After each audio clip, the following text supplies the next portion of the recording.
All right, guys. Well, good evening. If we could, we're going to go to Genesis chapter 7. We've officially made it farther than a lot of people do when they first start reading the Bible, so that's a good thing. And just before we start, so it's pretty interesting, this chapter, because last week we had talked about Noah, and God had told Noah that he was perfect in his generations. God showed him grace, and He told him basically to build an ark. And we saw like the dimensions of the ark, and we heard a little bit about Noah's family, his 3 sons, and his wife. And we're going to continue with that story this week. And He had told Noah everything to do. You're going to bring all of these animals by 2 onto the ark. You're going to bring your family and with you. And basically God has said that, because of everything that has happened, because of how far humanity has fallen and departed from Him, and their sins, like it said, their hearts were only evil continuously. And so God basically pointed out that, sin never goes on forever. Eventually judgment will come. And the Bible tells us that God is long-suffering. He's very patient with us when we deal with those sorts of things. But eventually, there always comes a day when God has to step in. And so, this is where God steps in. But the amazing thing, as we've gone through these first 6 chapters, we've seen again and again that, God has constantly been stepping in. God has constantly been showing people grace, showing people forgiveness, protecting life, all of these different things that God has been doing. And here, it's interesting because, I hadn't heard about the accident that happened this week or the strokes, and Pastor Jason brought up something really interesting, that is, God is somehow watching over us each and every moment. And, He steps in and He does amazing things. And that's it's interesting, when Pastor Jason said that, I thought about this chapter, and we're going to see something that happens. And again, it's where God steps in to save His people. And so Genesis chapter 7, and we're going to start in verse 1. It says, so we get kind of a recap of the message that God gave Noah. It says, "And the Lord said unto Noah, Come thou and all thy house into the ark. For thee have I seen righteous before me in this generation." So again, God has shown grace to Noah and his family because He sees that, they're trying to have a relationship with the Lord. They walked with God just like his grandfather Enoch did, like we heard. And so God, He shows grace to Noah and his family. And He says, go into the ark, now that it's been built. We read last chapter. This boat that Noah has built. He says, go in, because I've seen that you're righteous before me in this generation. But remember, the rest of humanity is kind of on the outs with God at this point, it seems like. Because, again, all their hearts were evil continuously, we were told. And then verse 2, it says, Of course, of every clean beast thou shalt take to thee by 7s, the male and his female. And of beasts that are not clean, by 2, the male and his female.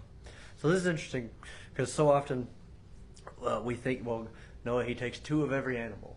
But we're told here that, he takes 2 of the unclean, the male and the female, but He also takes 7 pairs of the clean animals. And the difference between a clean and an unclean animal is basically, clean you're allowed to eat. So it's not going to kill you if you eat it, basically, is the main thing. Because, but that comes much later in the Bible. But it says in verse 3, so he's supposed to take 7 pairs of the clean animals, 2 pairs of the unclean animals. And it says in verse 3, of fowls, so birds, also of the air by 7s. So interesting, it says birds also He takes 7 pairs. But it actually tells us why, and I think it's really interesting. It says the male and the female, and it says to keep seed alive upon the face of all the earth.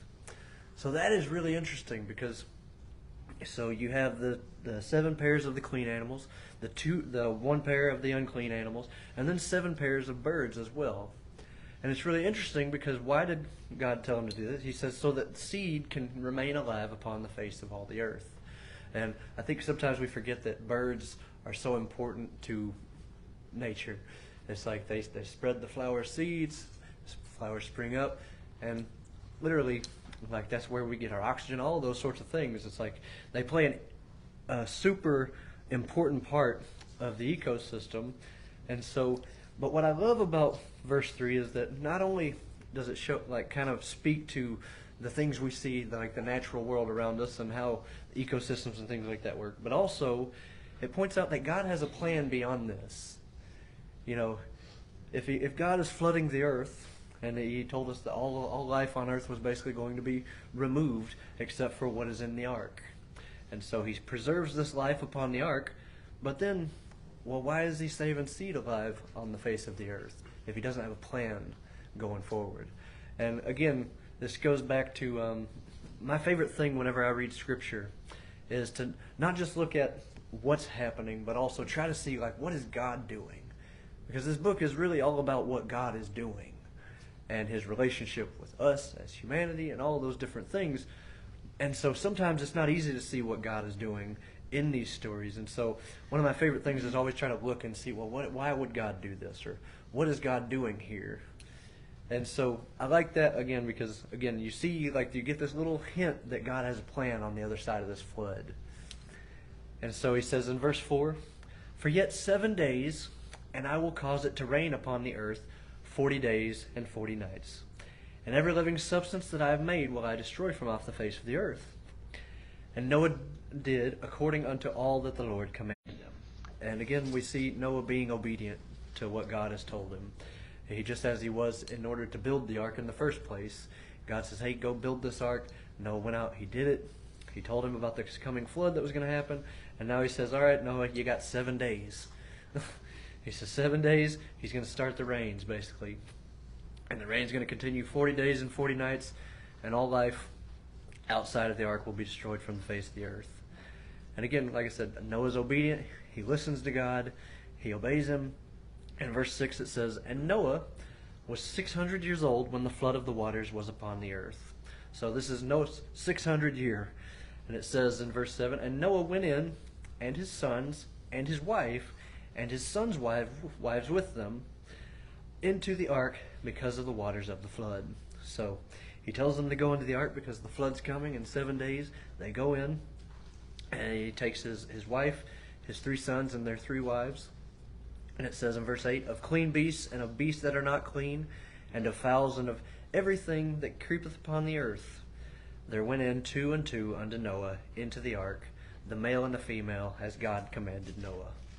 And so God says, basically, he's preparing everything for this coming flood. And it says in verse 10, "And it came to pass, after 7 days, that the waters of the flood were upon the earth. In the 600th year of Noah's life, in the 2nd month, the 17th day of the month, the same day were all the fountains of the great deep broken up, and the windows of heaven were opened." And that's such a neat verse, because not only does the rain come from above, it also comes from beneath. The fountains of the great deep were broken up. Remember in the very first chapter, we were told about that God hovered upon the face of the deep. His spirit was hovering over the face of the deep. So this water, and it says that the fountains inside of that are broken up, and water's coming out of that, and it's coming down from the windows of heaven. And so it's just crazy, because like we actually know that under the ocean we have underwater currents. We have underwater streams at the bottom of the ocean. And when earthquakes and things like that happen, we see massive changes in the ocean levels because of these things that it's talking about here. And so verse 12 it says, just as God said, it's like at 7 days the rain was going to come, and it tells us here after 7 days the rains came, and the fountains of the deep were broken up. And it says in verse 12, "And the rain was upon the earth 40 days and 40 nights." So again, God's word comes to pass. Verse 13, "In the selfsame day entered Noah and Shem and Ham and Japheth, the sons of Noah, and Noah's wife, and the 3 wives of his sons with them into the ark. They, and every beast after his kind, and all the cattle after their kind, and every creeping thing that creepeth upon the earth after his kind, and every fowl after his kind, every bird of every sort. And they went in unto Noah into the ark, 2 and 2 of all flesh, wherein is the breath of life. So God says, bring these animals and these pairs, these amounts. And it's interesting because it says, Noah, it doesn't tell us that Noah did anything. It just says that the animals came to him and they walked right in. And then it says verse 16, and this is also really cool. It says, and they that went in male and female of flesh, as God commanded him. And then it says something really interesting. It says, and the Lord shut him in. And it's like, Noah didn't close up the ark. God closed the ark. And I think that's really important. It's way deeper than I can get into, but it ties with a lot of the things that we read in the New Testament with like what Jesus did on the cross and all of those sorts of things. But I want to keep it here in Genesis 8. And so it's interesting because after God says, bring all the animals into the ark, bring you, your family, their wives, all those things into the ark. And once they do that, then God closes the ark. And it says, verse 17, and the flood was 40 days upon the earth, just as God said it was going to be. It says, and the waters increased and bare up the ark, and it was lift up above the earth. So this had to be an interesting time for Noah. They're in the ark, the waters are pouring down, and it says, and it starts to flood, the rains, the waters from the great deep, more and more waters coming, and then all of a sudden the ark starts floating. The boat starts doing what it was designed to do, basically. And so it says in verse 18, and the waters prevailed and were increased greatly upon the earth. And the ark went upon the face of the waters. So again, it's floating just like God said it would.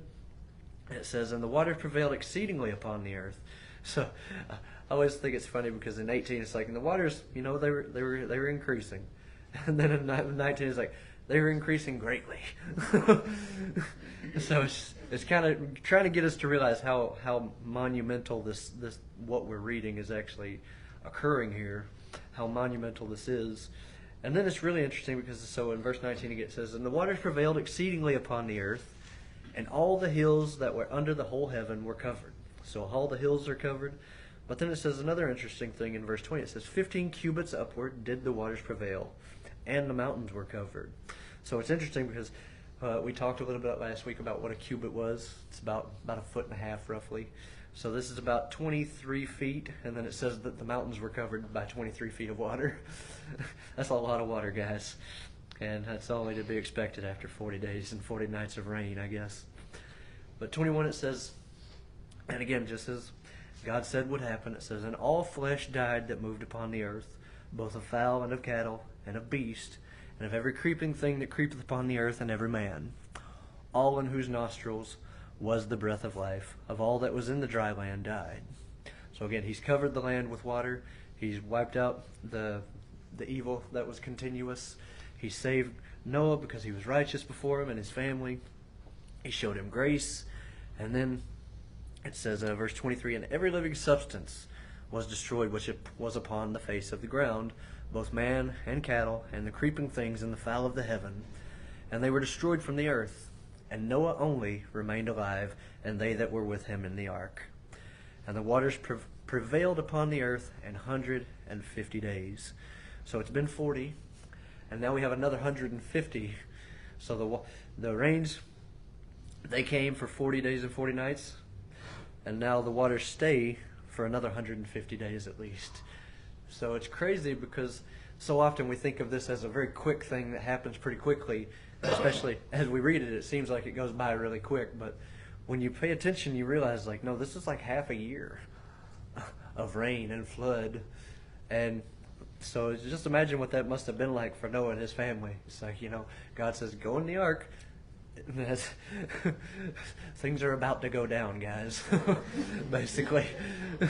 And he closes them up in the ark, and they're safe. And I think that's just, like I said, I always try to look at and see what God is doing in these stories. Because it's like the people, they mess up constantly. But when you look at what God is doing, you can see and you can learn so much about the God of the Bible. Like I said, he warned this one who was righteous, the one that he showed grace to. And he didn't just save Noah, but he also saved his family through his obedience. Because Noah did what God told him. He took God's warning for what it was. he didn't take God's word lightly. He actually took it to heart. He believed what God had told him. He built the ark. And then God told him, there's a flood coming. You need to be ready. And so he gets in the ark when God tells him to. God closes them in. And then as the rains come, they don't have to worry, because as the floods come, as the waters rain down, as the fountains of the great deep break loose, the ark just starts to rise above the water. And I think that's so amazing about the God of the Bible, because he didn't have to save anybody. He could easily just start all over, like we talked about. He's not beholden to anything.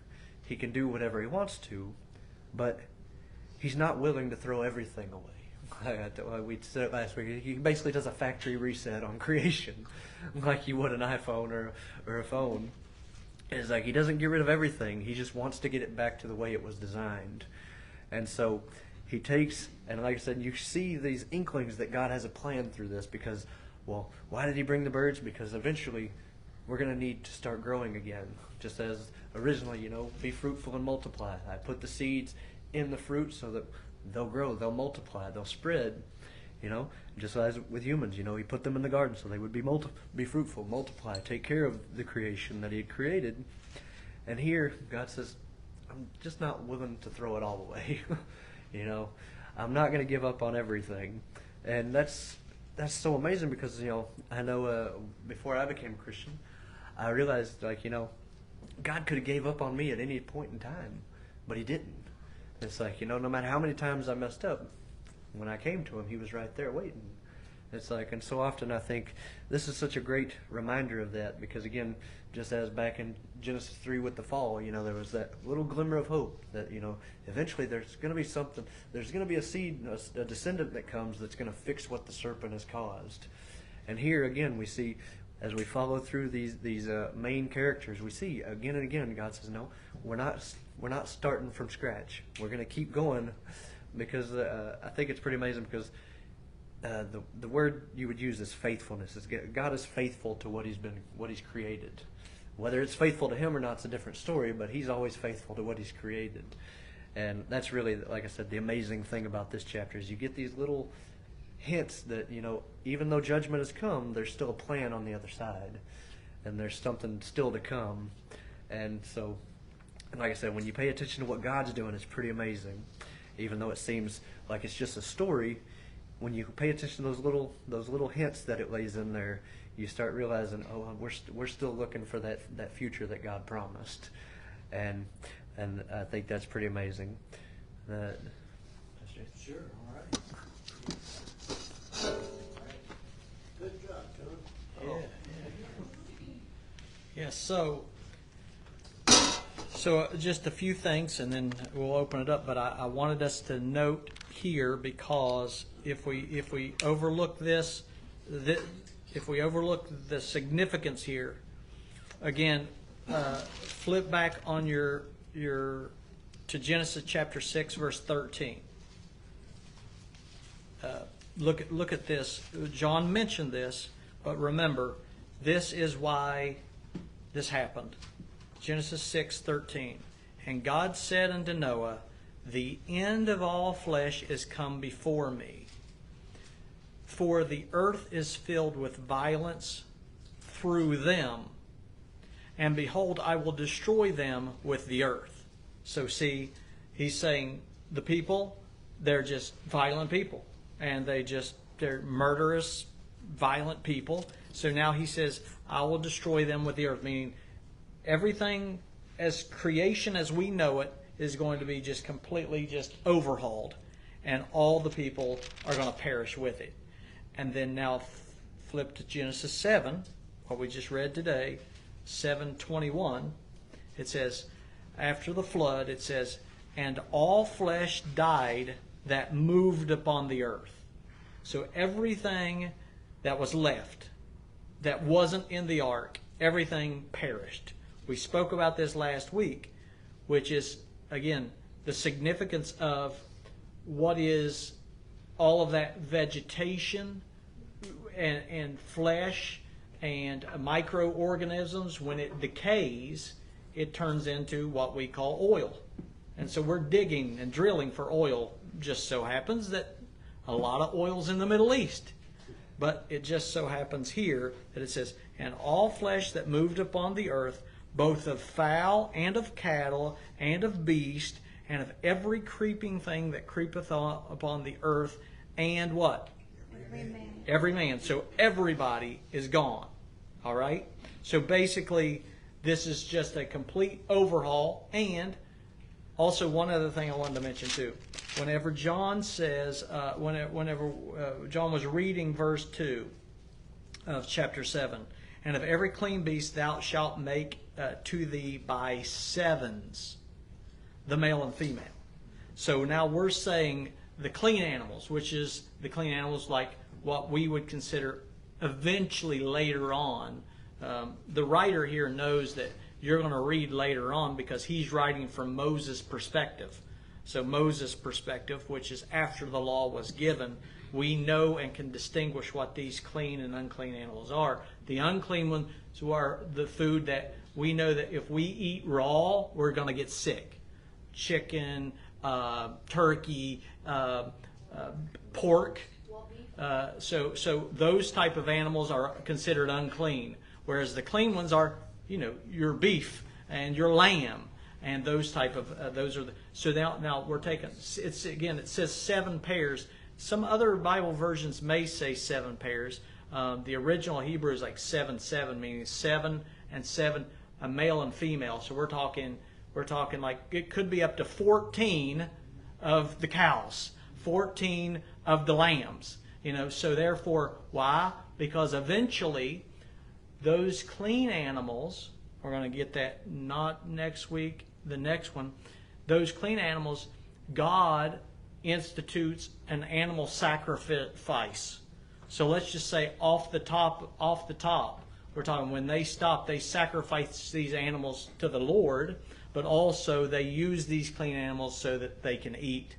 And then if you look at the other part, it says the male and female, and of the beasts that are not clean by 2, the male and his female. Meaning we want those to continue on, but yet we're not as concerned about, whether or not they eventually would ever decease because they're kind of not really that good to consume. Because before, when they were in the Garden of Eden, they could eat of all the fruits, all the vegetables, all the stuff that was there. So therefore, they're not going to really get sick. All right. So I wanted to mention that. But again, I also wanted to mention the flesh died, except for Noah, right, and his family. So now he has 3 sons, Shem, Ham, and Japheth. So we've got those 3. Again, Shem, Ham, and Japheth. Where was it? What verse was it, John? I think it might have been the week. 13 or Genesis 6:10, right? So you have these 3 sons. Now that you've got them and their wives. So now they're going to go out just like Adam and Eve. We spoke about this last week, right? So they're going to go out and they're going to have their babies. So that way Noah can be a granddad. Because being a grandma and a granddad is a good thing. Anyway, so now we've got Shem, all of his descendants. You can look at most of them, and they would be like the Middle Eastern people. So Shem would be Middle Eastern, which would encompass Abraham, eventually Isaac, Jacob, and all the Jewish nation, the Israelites. Now Ham, in fact, this is an easy way for you to remember, so that way I'm good at teaching, right? So you can remember Ham, right? Ham is an unclean animal, meaning that you got to cook it or you're going to get sick. So remember Ham. Anyway, right? Anyway, so you got Shem, Middle East. Ham would be African and Canaanites. So African and Canaanites, all of their descendants end up going that way. Okay? So Shem, Middle East.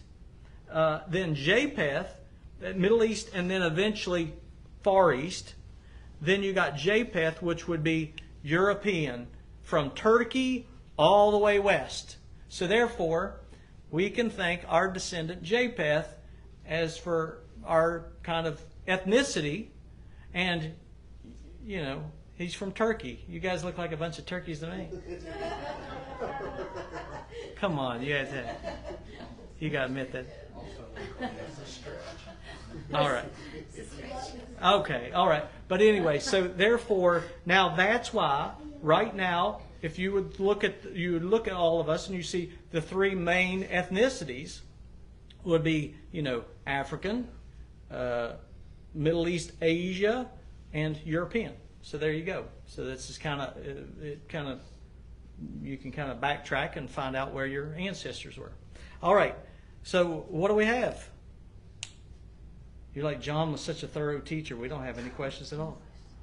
So, I mean, in chapter 6, verse 5, God saw the wickedness of man was great in the earth, and that every imagination and thought of his heart was evil continually. I mean, what's the difference between the people before the flood and people today? Well, let me just say this. Jesus is coming back, and he's coming back this time not with a fire extinguisher. He's coming with the fire. So the water before, that was because he did a revamp. Now he's going to do a total overhaul. I mean, really, and it's sad because, see, this is like